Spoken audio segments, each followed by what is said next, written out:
in the sacred land of South India, in the temple town of Thiruvarur, a child was born in the 18th century, a child who would one day become one of the greatest composers in the history of Carnatic music.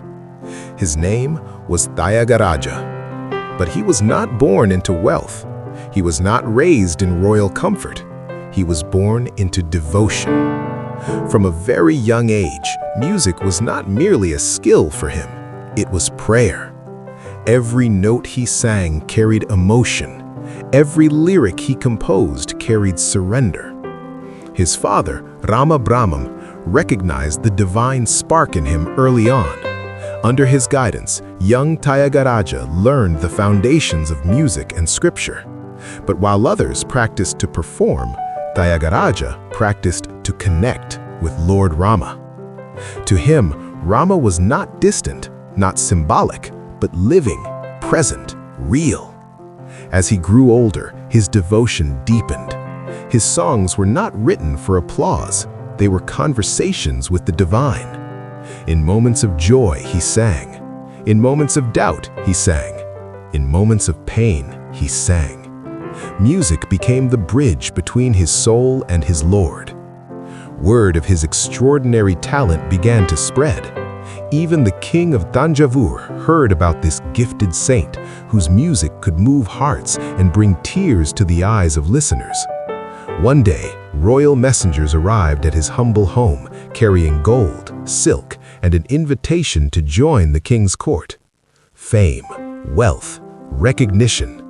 For many, this would have been a dream. But Thyagaraja asked himself a deeper question. Will this bring me closer to Rama? His answer came not as a speech, but as a song. Nidhi Chala Sukama. Is wealth true happiness, or is devotion to the Lord the real treasure? With calm conviction, he refused the king's offer.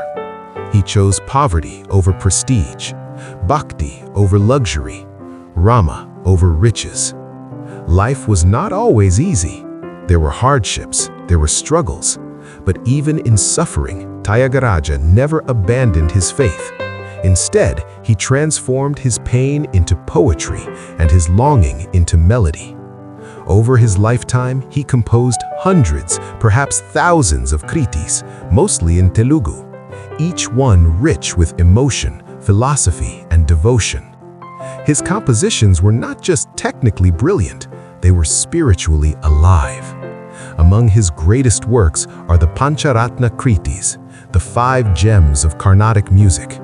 Even today, musicians across the world gather to sing them together in unison, not as a performance, but as an offering. That is his true legacy. Not just music, not just tradition, but devotion expressed through sound.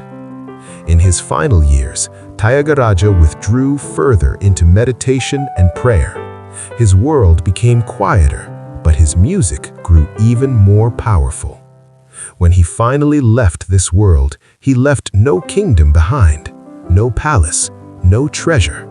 He left something far greater, a living river of music that still flows through temples, concert halls, and hearts across generations. Saint Thyagaraja teaches us that greatness does not come from power or wealth. It comes from surrender, from faith, from dedicating your talent to something higher than yourself. And even today, when a musician sings one of his kritis, it is not just a song, it is a prayer echoing across time.